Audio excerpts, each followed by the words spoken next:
আজ থেকে 1 বছর মতন আগে আমার বর একে এনে আমার হাতে ধরিয়ে দিয়েছিল। তখন আমার বরকে বলেছিলাম যে একে আমার কাছে দিও না, তুমি ওকে নিয়ে যাও, কারণ আমি কোথাও যেতে পারবো না একে রেখে।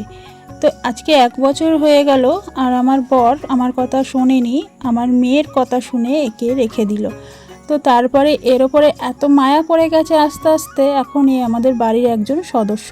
স্নান করাচ্ছিলাম যখন ওর গলাটা চুলকে দিচ্ছিলাম বলে ওর এত আরাম লাগছিল, আস্তে আস্তে ও পুরো একদম এঁকে বেঁকে যাচ্ছিল। তো তারপরে আমি এলাম বাপের বাড়িতে। অনেক দিন ধরে মা আসতে বলছিল কিন্তু আমি আসছিলাম না। তো আমার একটুখানি তালের শাঁস খেতে ইচ্ছা করেছে। আমাদের ওইদিকে তালের শাঁস পাওয়া যায় না, আর আমি সেরকম বাজারেও যাই না, আর যে বাজারওয়ালারা আসে তাদের কাছে পাওয়া যায় না। তো তার জন্য আমার বাবা বাজার বিক্রি করে, তো বাবা মাঝে মাঝে নিয়ে আসে তালের শাঁস। তো আমি বলেছিলাম যেদিন বাবা বাড়ি থাকবে, বাজার নিয়ে বেরোবে না, সেদিনকে বাবাকে তালের শাঁস আনতে বলবে।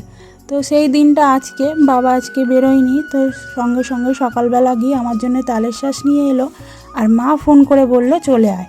তো আমিও আসার সময় সাইকেল চালিয়ে আসছিলাম বলে একটু রসনা কিনে নিয়ে আসলাম, ঠান্ডা জলে গুলিয়ে খাবো বলে। তো ঠান্ডা জলে গুলিয়ে বাড়ির সবাইকে দিলাম, দাদা খেলো, মা খেলো, বাবাকে দিইনি, বাবার একটু কাশি মতো নিয়ে আছে, মানে কাশি হয় খুব, তো ঠান্ডা খেতে ডাক্তার বারণ করেছে, তো তার জন্য বাবাকে দিইনি।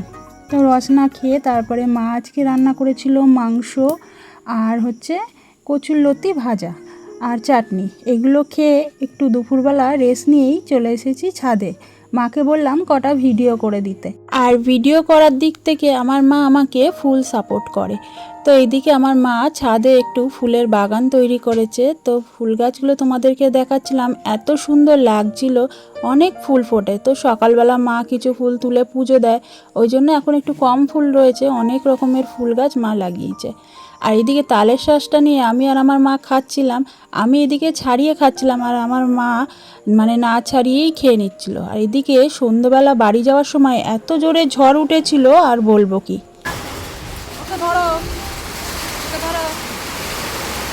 বৃষ্টি হচ্ছে, দেখেছিস কি জোরে বৃষ্টি হচ্ছে, ওখানে দাঁড়া, ও দেখো দেখাচ্ছি, জোরে বৃষ্টি হচ্ছে।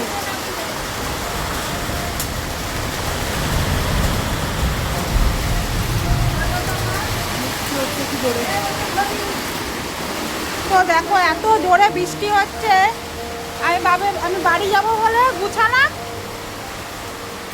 আর জোরে বৃষ্টি চলে আসলো।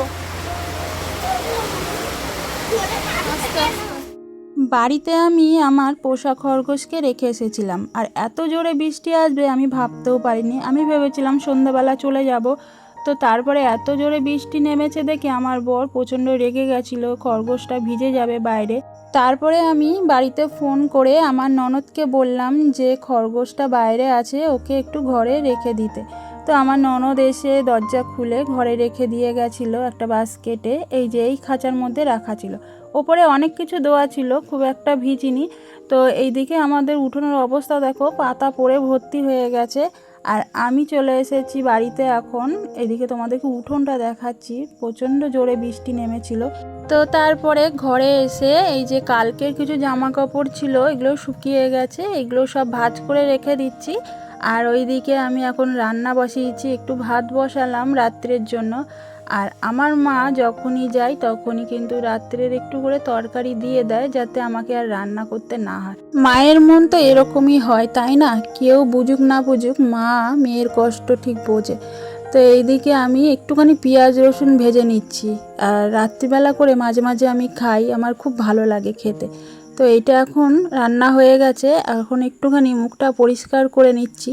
ক্লিনজিং মিল্কটা আমি মাঝে মাঝে মুখটা পরিষ্কার করি এটা দিয়ে। আর আমার ছোট মেয়ে এইটা দিয়ে খেলনা খেলতে খেলতে, খেলনা বাটি এইটা নিয়ে নিয়ে অনেকটা খেলা করেছে। তো এর মধ্যে আর নেই, একটুখানি রয়েছে। আজকে আমি মুখ পরিষ্কার করার সময় দেখছি এর মধ্যে একদমই নেই, এই 2-1 ফোঁটা একটুখানি ছিল। তো ওইটা দিয়ে আমি মুখটা পরিষ্কার করে নিলাম। বাড়িতে বাচ্চা থাকলে এই জিনিসের ক্ষতি কিন্তু খুব হয়, তো যতটা পারি আমি লুকিয়ে রাখার চেষ্টা করি, কিন্তু এই যে ঠিক চোখের সামনে ও পেলেই ব্যাস, জিনিস তো শেষ করবেই। তো যাই হোক, চলো, এটা তো প্রত্যেক বাড়িরই কাহিনী, ছোট বাচ্চা থাকলে জিনিস নষ্ট হবেই।